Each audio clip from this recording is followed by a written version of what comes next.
Então agora a gente começou a fazer o sombreamento e o preenchimento, né? Eu começo sempre pela pintura. Como pode ver aqui, eu já estou fazendo as profundidades em preto.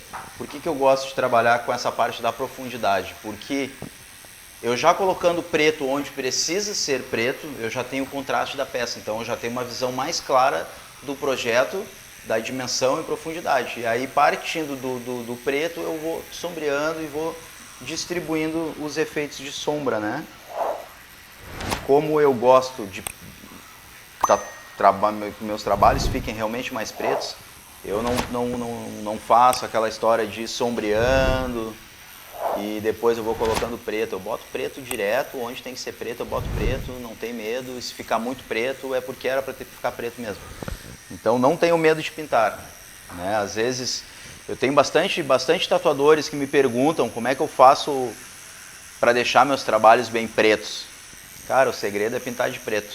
Não é, uma vez que você sombreou, jogou uma sombra, um efeito de sombra claro, tu abriu o poro. Por mais que tu aplique preto em cima, ele não vai ficar sólido porque o poro já está aberto. Então, quanto mais você esfregar, mais vai machucar e não vai ter o mesmo resultado. O preto sólido precisa ser aplicado diretamente uma vez só, para ficar preto, entende? Então, como se tu estivesse fazendo um tribal. Então, tu está vendo na imagem que tem preto, não tem por que tu sombrear naquela parte ali, coloca preto direto. É assim que é feito. Entende? E aí, você vai ter um resultado mais próximo do que o que você quer, com certeza. Aqui eu estou usando uma Magnum, deixa eu ver se ela é curvada, ela é meio curvadinha. Bem boa, preenche bastante. Uma Magnum 17, né? Eu vou deixar os cantinhos para fazer com uma Magnum de 11.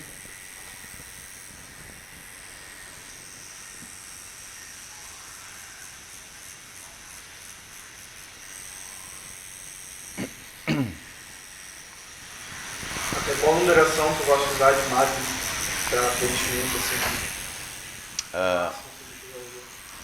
Numeração de Magnum.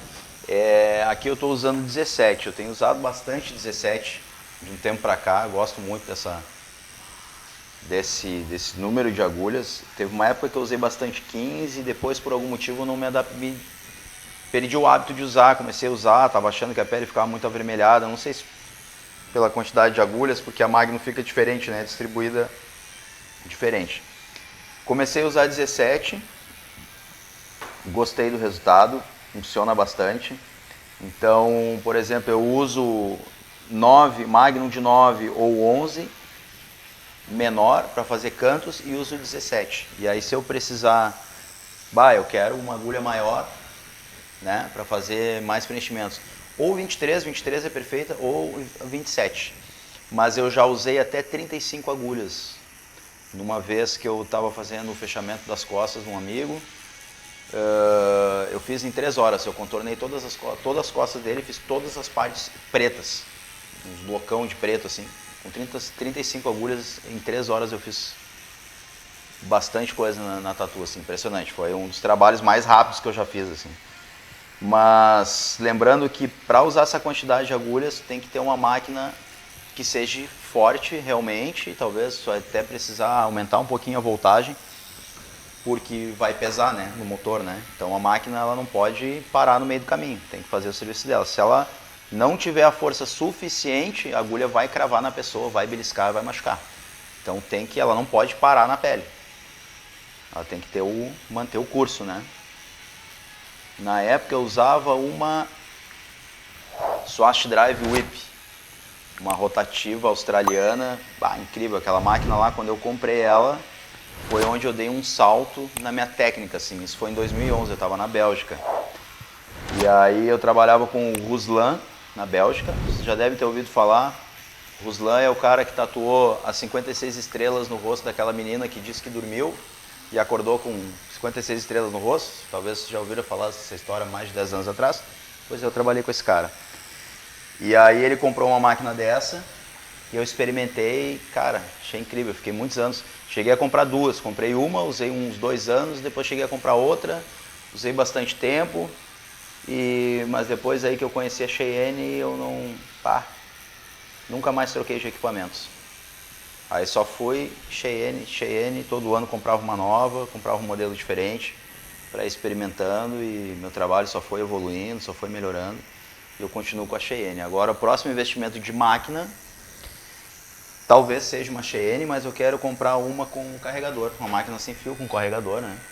A galera tem usado bastante, todo mundo diz que é muito boa, mas eu não vou comprar no Brasil, né? Até porque essas máquinas geralmente são gringas, eu vou deixar para comprar quando eu viajar para a Europa. Talvez este ano, talvez ano que vem. Falou sobre a rotação, então, para usar mais agulhas, precisa de uma rotação maior sempre. É importante, né? Aqui eu estou trabalhando em 9, por exemplo, né? E mesmo que eu use mais agulhas usando a Cheyenne, a não ser que eu use 27 ou acima de 27, aí eu posso botar ali a fonte em 10. Mas, cara, em 9 dá pra fazer, porque a Cheyenne ela já tem um sistema dela bem, como é que eu vou dizer, já é um sistema bem complexo, assim, a máquina ela é bem forte.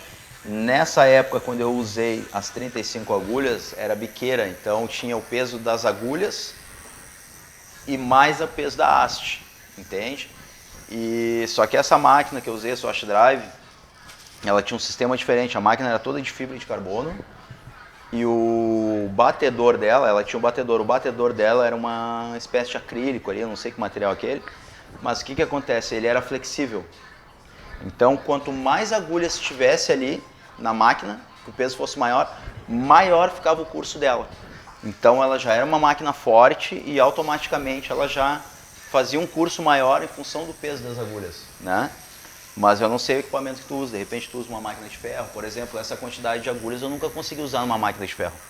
Por mais que eu aumentasse ali, na hora de pegar na pele, ela não resistia. Então tem que ser uma máquina realmente que suporte o peso das agulhas, né? Porque aquilo ali tem peso, para nós pegando na mão é leve, mas para a máquina realmente tem um peso específico, né? Mas o que acontece se a voltagem estiver baixa, ela não pinta? Ela vai trancar na pele, ela não vai deslizar, ela não vai cravar, entendeu? Aí se fizer um movimento muito rápido, ela vai trancar na pele, entendeu? Ela vai trancar. E isso pode acontecer até com agulha pequena mesmo. Uma vez aconteceu isso comigo, eu estava usando uma Mic Sharps, isso aí em 2006, imagina, muito tempo atrás, eu me lembro, mas eu não me esqueço. E eu estava sombreando, foi a época que a minha técnica começou a evoluir. Eu estava sombreando e a máquina estava numa vontade de fazer uma sombra clara, assim, bem na manha. Eu comecei a fazer um efeito mais rápido e numa desse movimento a máquina parou na pele, cravou assim no braço da pessoa. Porque ela estava num fluxo para usar numa certa velocidade e eu acelerei o movimento da mão. Então ela acabou cravando na pessoa ali, né? A pessoa deu um pulo da maca, foi divertido, ainda bem que era um amigo. Mas é uma experiência, então...